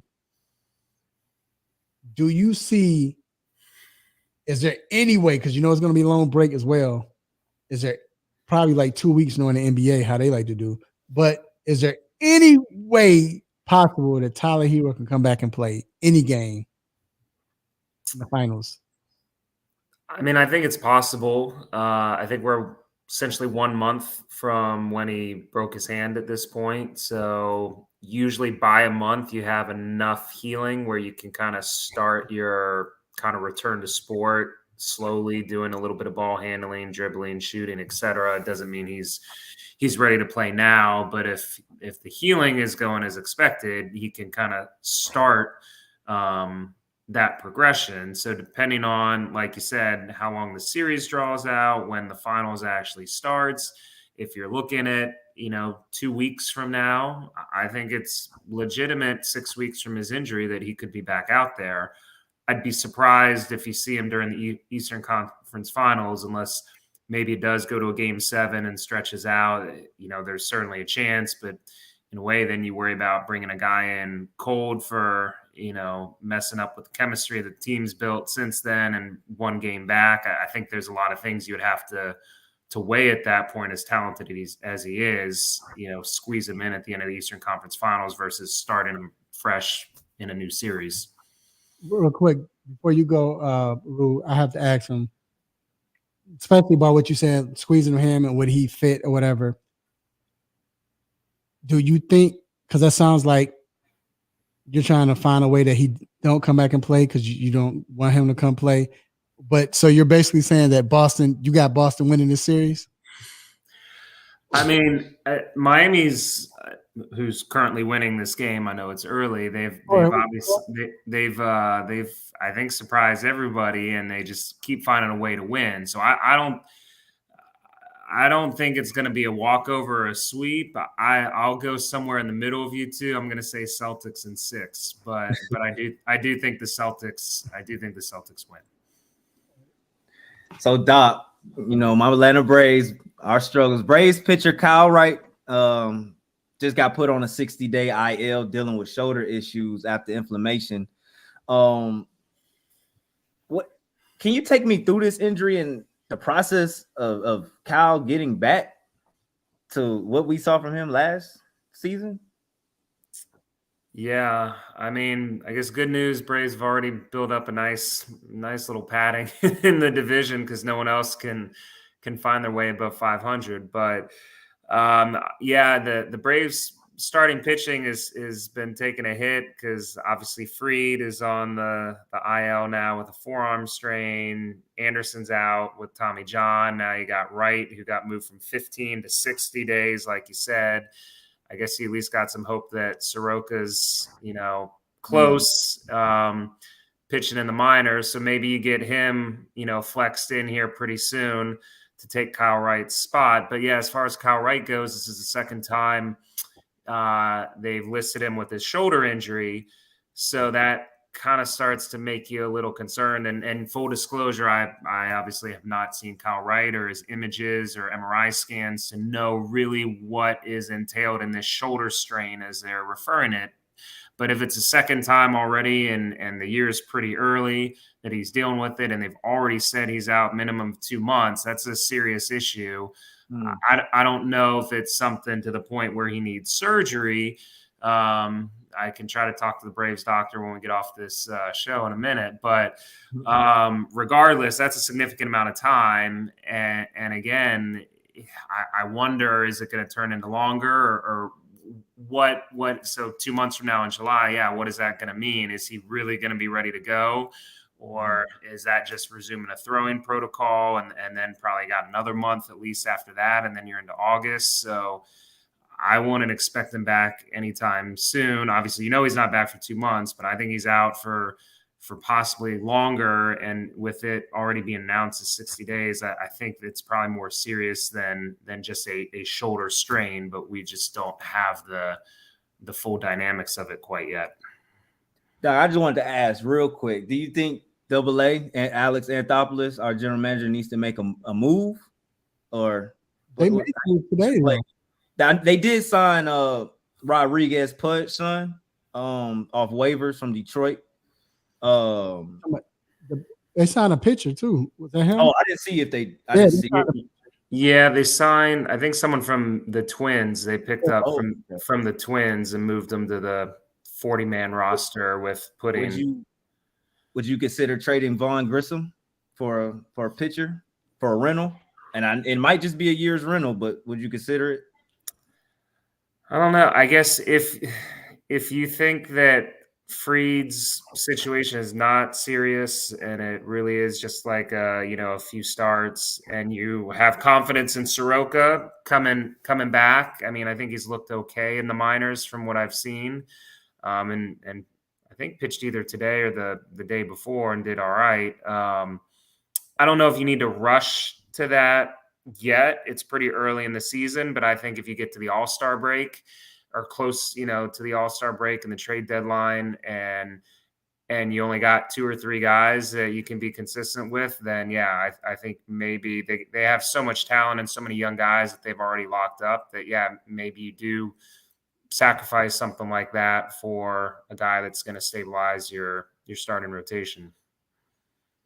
Doc, so I want to know, what has been the most difficult injury to diagnose, or especially, or is it a area where it's kind of hard to diagnose with any athlete or any sport when it comes to players, getting hurt or injured? Yeah, I mean, are you saying difficult, like you're not sure what you're dealing with, or difficult, like tell them, hey, you just ripped your Achilles, you're done for the year. Diagnose, okay, this is this. Yeah, like what is to say? I don't really know what this is yet. We have to do more testing. Like, what is the most difficult, or if not, I guess what area of the body or whatever, and what sport is like? It's like, yeah. I'm gonna guess it's your legs. I don't know. Yeah, I'm not a doctor. No, I'm gonna say. I mean, I'll probably say it's the knee in general, because soft tissue injuries, even though they're hard to deal with. I mean, a hamstring or a calf strain. When someone pops their Achilles, even when someone dislocates their shoulder and they have a labral tear. Like a lot of that stuff is straightforward, but the knee injuries can be so widespread, and sometimes you see an injury and it's like, man, how did he not tear more ligaments or damage more, and then you see something that looks like nothing even happened and he has a torn ACL and you're like, wait, did I miss something there? So I'd say the knee is kind of probably the toughest thing, because there are so many different structures between the cartilage and the ligaments and the meniscus that you can damage. And until you get the MRI scan, you truly never know as much as you think and as best you can do an exam and check their stability. So I would probably say knee injuries are always the toughest to kind of deal with. And one of the reasons why it's usually almost an instantaneous MRI when anybody injures their knee or even starts complaining of any kind of pain or soreness, they immediately get an MRI, because you kind of almost never know what it really is until you see the scan. Do you think, so you saying that, so the soft tissue isn't hard to diagnose? It's not hard. I mean, you kind of know what it is. Usually you still get a scan to see how bad it is and try to project their timeline of rehab and returning, but you kind of know what it is in the moment. So is that why like AD always have injuries in his soft tissue? Because I'm just kidding. Let me stop. Now, I'm messing with AD. No, because I understand that, because I remember when I called you for my injury, doc, and you didn't know, we had with my injury. So I understand how it is, doc. So but no, man, I appreciate you, doc, for coming on again. What's the score real quick, doc? 22-19 Miami. Man, it's gonna be a good series. So all right, doc. Well, we'll see you next week. Can't wait. Hopefully we don't have too many injuries to talk about, but it's the life of sports. So oh well. But you be safe, man, and we'll talk to you next week. See you, doc. Always an honor. Thanks, guys. No problem. All right, Rube. So we're gonna move to baseball right quick, and we talk about the New York Yankees. Are they in trouble or not? Right. So what I want to do is, like we always do, we're gonna go through the standings, and right now the Rays are up like always, 32-11. They're 32-11 right now. Orioles, I'm still shocked at the Orioles. I know you say I think you saw them, but I'm shocked. Baltimore right now is 4.5 games back at 27-15. Blue Jays are 7.5 games back at 24-18. Yankees are 25-19. The Red Sox 23-20. Best, we always say it, the best division in baseball, right? Now the Rays they're 5-5 within the last 10 games. Do you see anything catching them, or? In that division, it's gonna be tough, man. But it's baseball, so I'm not counting it out. That is the best division in baseball, so I wouldn't count it out. And the Rays have been slipping. They ain't not on such a hot start in May as like they were in April. Yeah, it can happen. Yeah. So now the American League Central, we got.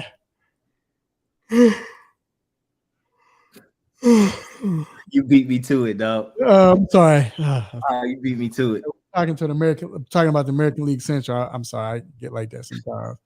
About to doze off right there, but the Twins are 24-20 right now. Twins are 24-20. They've won their last 5 out of 5 games. Everybody in this division have won 5 out of 5 games, except for the White Sox, who are 4-6 in the last 10 games. Guardians are 3.5 games back. Tigers are 3.5 games back, and 19-22. So we're gonna leave that alone. It's Minnesota should win this division. I mean, but you never know. Cleveland's probably gonna make a run, I believe, like they always do. So West, you have Texas Rangers are up on this division, 26-16. They're 3 games up on the Houston Astros, who are 23-19, and Angels and Mariners are trying to hang back. Angels are 22-21, Mariners 21-21. Who is the biggest surprise? Is it Texas, or is it just the Angels hanging on, or even Seattle being 21-21? I think the biggest surprise is probably the Rangers. But Houston's coming back. Like, Houston's coming back to life. Houston's turning back into Houston. So they're going to win the division. It's ebb and flows of the season. The Angels, I can't be surprised about them, because the last 5 years I've had them making the playoffs and they haven't, and they just disappointed me. They'll come back to life too, and they'll be bottom of this division pretty soon. So, well, I'm just shocked that they're 21-21, right? And yeah. To your point, Houston have won the last 3 games against my Cubs, I believe. So NL Central, Brewers are 24-18. Pirates fell back. They're 23-20. They're a game and a half back. And they've lost the last 13 out of like 16 games. The Pirates. Yeah, man, they've fallen back big time. And the Cubs are 19-23. That was a rough go ahead with against the Houston Astros. So yeah, do you think hang on to? Do you think the Brewers will hang on to this lead? Yeah. It's surprising though. The most surprising thing in that division is St. Louis being in 4th place. 17-26, almost 10 games under 500. I think Milwaukee's gonna win this division by default. Yeah. Oh, wow. So you think Pittsburgh continues to slide? Yeah. That O'Neal Cruz injury is really coming back to bite them. Their best player is out for 3 months. So, and then National League West, you have the Dodgers. They're back. Yeah, they are. Yeah, they've won their last 8 out of 10 games. Right. Yeah. 2016. The Diamondbacks are 3 games behind them, and then it's a free fall for the rest of the teams. My question though is, Padres, do you see them bouncing back and getting in this race? Yeah, I do. I think they're talented. They're talented enough to get back in it. They just need some consistency. They're the most inconsistent team to me in the MLB. They show it one day and then you don't see it for the next 4 games. Then you see it for the next 3. They just got to show consistency. Like when they came to Atlanta and smacked us up. You would think they'll be better with Tatis back, and it hasn't been the case. But I think they're talented enough to contend for this pennant in this NL West. And then the Braves, which are hurting, they're 26-16. They've won their last 4 out of 6 games. I lost their last 6 out of 10, I should say that. But the rest of the division, I mean, I think the best is 5 out of 5. 3 teams won 5 out of 10. I'm sorry. So Marlins are 5 games and a half back, 5 games back, 21-21, and the Mets are 20-23, and so are the Phillies. So the Braves are in good condition right now.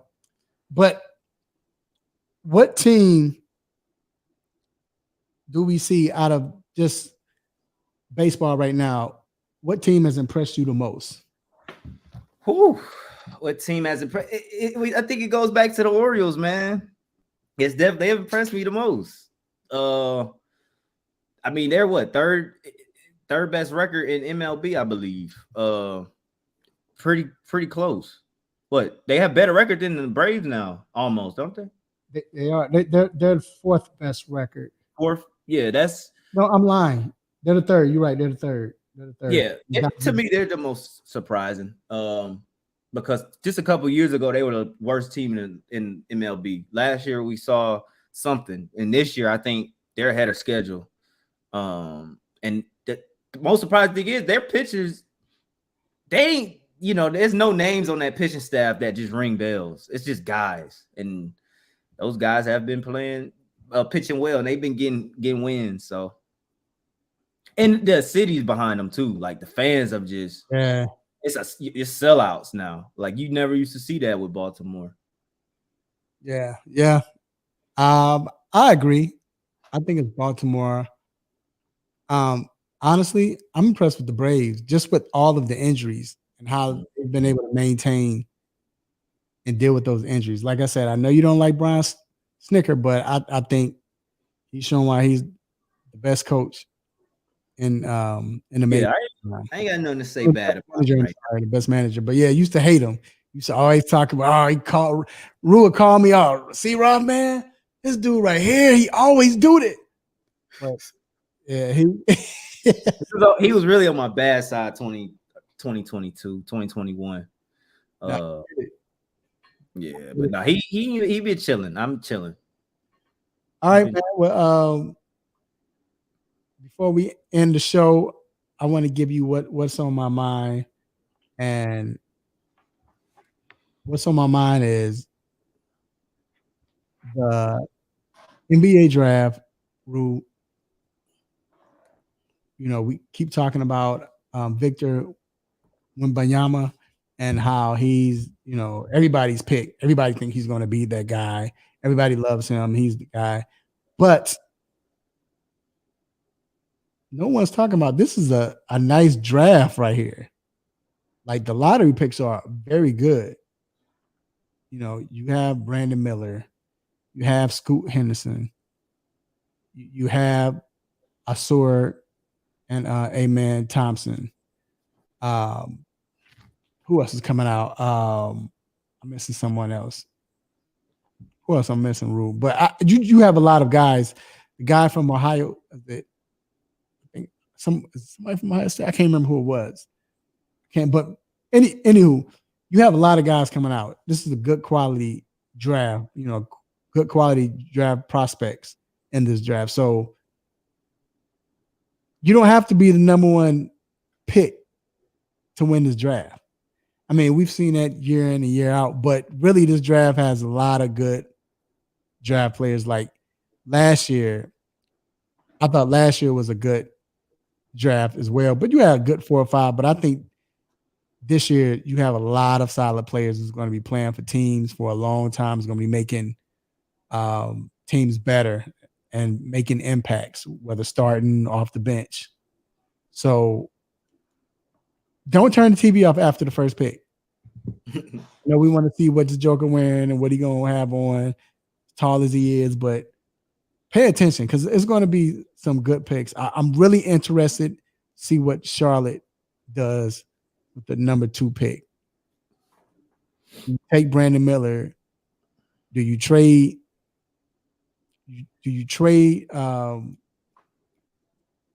Melo to Portland? What do you do? Because Portland needs somebody. They have the 3rd overall pick. So I'm really interested to see. But again, this is going to be a very good draft. So, I just say let's watch. It's not about the new tall freak or whatever you want to call him. We got to come up with a name. But I think it's a lot of people we need to watch out for in this draft, man. Scoot, I'm very excited to see what he does. I know you big on him as well. Yeah, out of Atlanta. So yeah, I'm excited too to see him. I think he can make a team better instantly. Instant impact. Hey, I'm not gonna lie. We always talk about. I ended with this. We always talk about Chicago players. Chicago players always come out and ball. New York, especially like the Bay Area, they bring out. But lately, Atlanta, you cats from Atlanta, bro, they're picking up Anthony Edwards, Jaylen Brown. Yeah, honestly, just right now, any sport, baseball, yeah, especially football. Oh my God, that's everybody coming to Atlanta to get players. Mm-hmm. In the Metro Atlanta, and then now it's turning to basketball. You know, only sport probably is hockey that you won't see players come out of. You know, because no ice out here. But yeah, but Atlanta, they've been making that runs, man. So, but all right, man, that wraps the show up. I want to thank everybody who's involved. First, I want to thank my guests. Got to thank Dr. Donnie Fowler III for coming on, man. You know, his cousin, he's family, so he's not really a guest, but we appreciate him coming every week, showing up every week, whether he's on the road, while he's in the middle of heart surgery, whatever. You know, Doc's going to come in and do the interview. Hold on. I don't mean to interrupt you.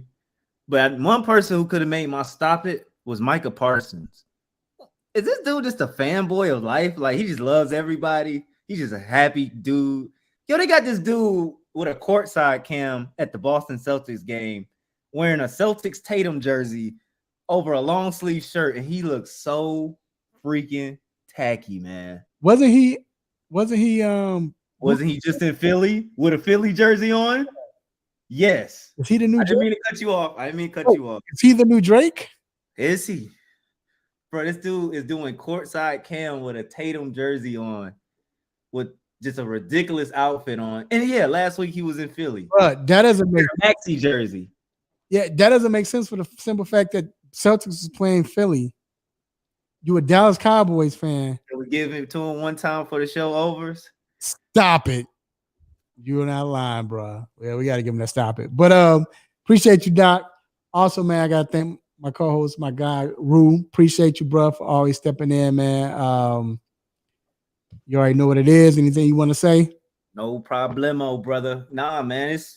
Hey, y'all watch some good basketball this week, man. It's that discussion we had today as far as who has the most to gain, you know, from right now. It's real prevalent, man, because a lot of legacies are on the line right now. I want to shout out my everyone who watched the show. We appreciate you, Mike Patton, the Brandon, the App,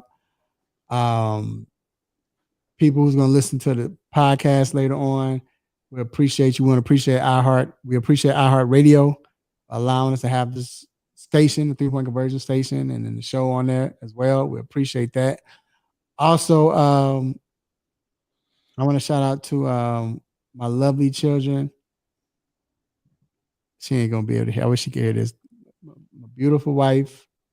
I want to shout out to my nieces, nephews, cousins, aunties, uncles, brothers, sisters, grandparents, play cousins. Hey, man, let family know that you love them while they can still feel it, love them while they're still alive. Eat good from here on out. Be safe this weekend. Drink responsibly. Watch sports. Watch these games, man. Some great games. Watch hockey. You ain't been keeping up with hockey? Hey, I know the Kraken in it. What's Kraken? I'm going for Kraken. Okay, you're going for Kraken. We gotta get on our hockey, man. Watch hockey as kicking into another gear. Baseball is here, but just continue to watch sports, man. Follow sports. Hey, until then, same time, same shows, same crazy host, same sports nonsense. When you miss me, I'm out. Peace. We need to Celtics.